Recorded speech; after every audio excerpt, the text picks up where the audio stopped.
मैंने आपके श्रीमुख से सुना था कि जब आप काशी में थे तब एक रात गंगा जी के किनारे एक दारू पीकर व्यक्ति आपके पास आया और ब्रह्मावर्त बिठूर, ब्रह्मावर्त बिठूर ये कानपुर जिले में है। ये घटना कानपुर जिले की है।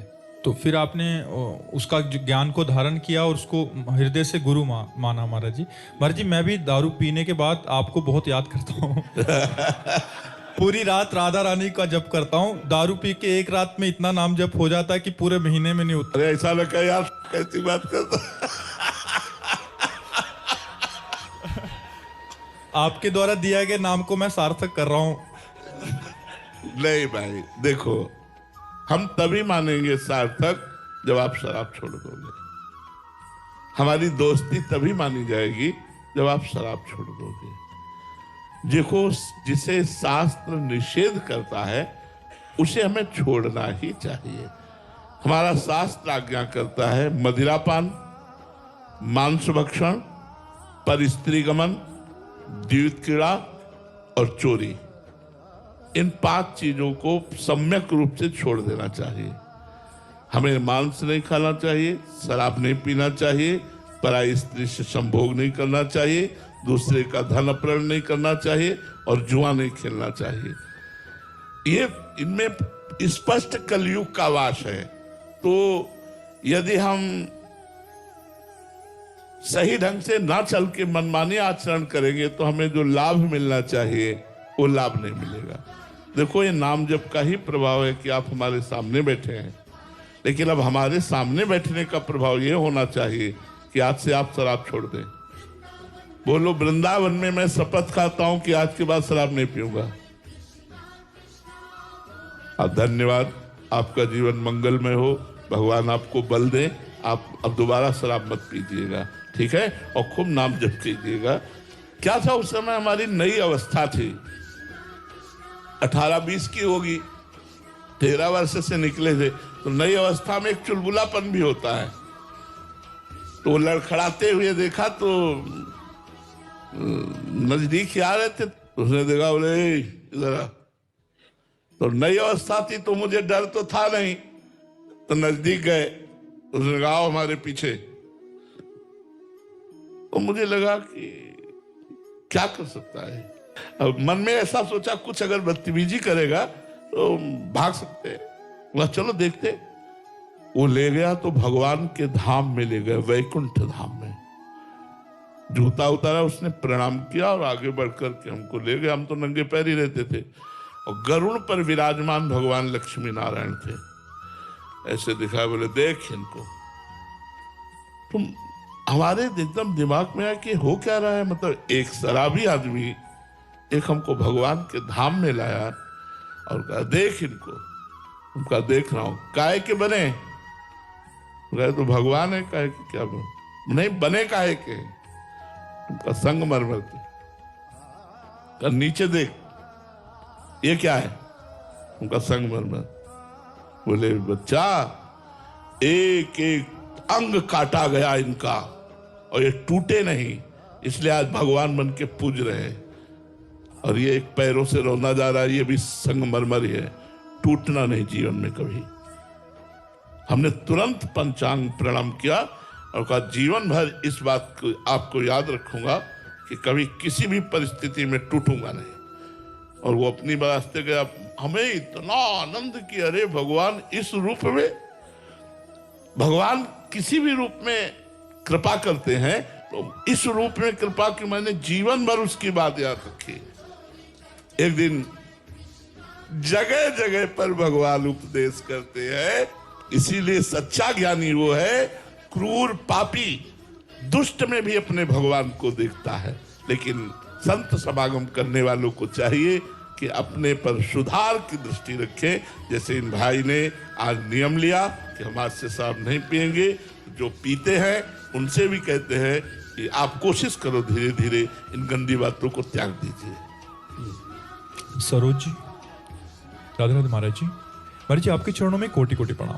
महाराज जी, ईश्वर के प्रति पूर्ण समर्पण का मतलब क्या है? क्या जीवन की हर घटना को ईश्वर की इच्छा मानकर स्वीकार किया जाना, ये शरणागति है? सबसे पहली तो शरणागति का स्वरूप हम इन घटनाओं से नहीं लेते, हम आंतरिक चिंतन से लेते हैं। इन घटनाओं को सहने की सामर्थ्य तो भगवत चिंतन से आती है। पहला शरणागति का स्वरूप है कि हमारी वाणी से हर समय नाम जप चलना चाहिए। अगर नाम जप नहीं चल रहा है तो कोई न कोई संसार का चिंतन होगा, विषय चिंतन होगा, निंदा स्तुति का चिंतन होगा, वो फंसा लेगा। कहा हनुमंत विपत्ति प्रभु सोई, जब तो सुमिरन भजन न होई। पहला साधन तो यह है कि हर समय नाम जप चलना चाहिए।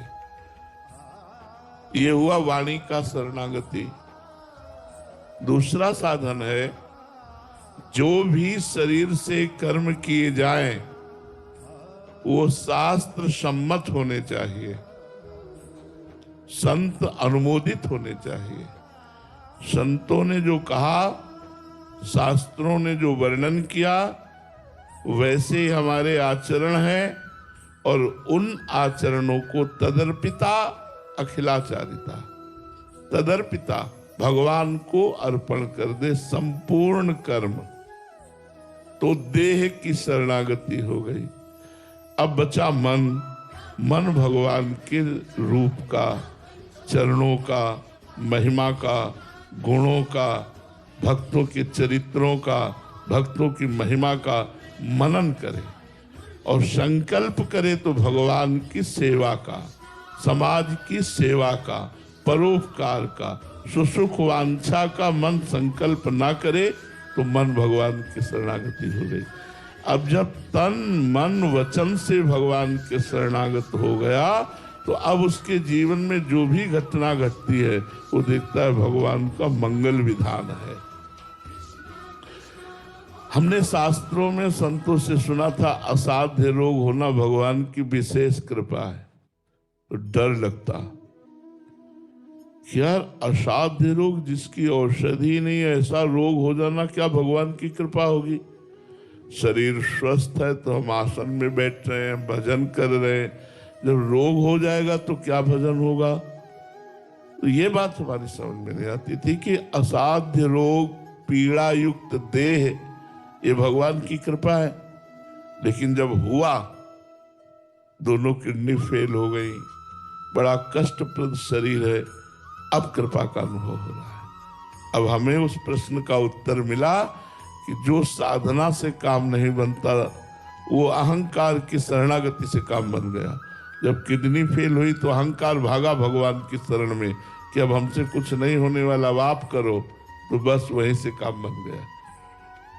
तो समस्त घटनाएं, समस्त परिस्थितियां जो मन वचन कर्म से भगवान की शरण में होता है उसको उसमें कृपा दिखाई देती है, मंगल विधान दिखाई देता है।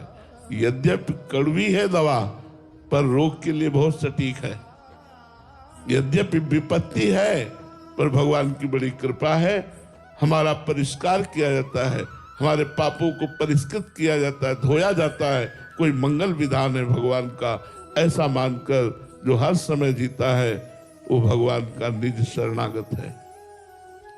आए हुए शुभ अशुभ कर्म के परिणाम को बिना विकार युक्त जो भोग लेता है, हर समय भगवान का स्मरण करता है और हर समय ये स्मृति में रहती है कि हमारे ऊपर भगवान की बड़ी कृपा है, वो परम पद को ऐसे प्राप्त कर लेता है जैसे पिता की प्रॉपर्टी को पुत्र प्राप्त कर लेता है, जैसे पिता की संपत्ति को पुत्र प्राप्त कर लेता है, ऐसे वो भगवान के परम पद को प्राप्त होता है जो हर समय भगवान का स्मरण करता है।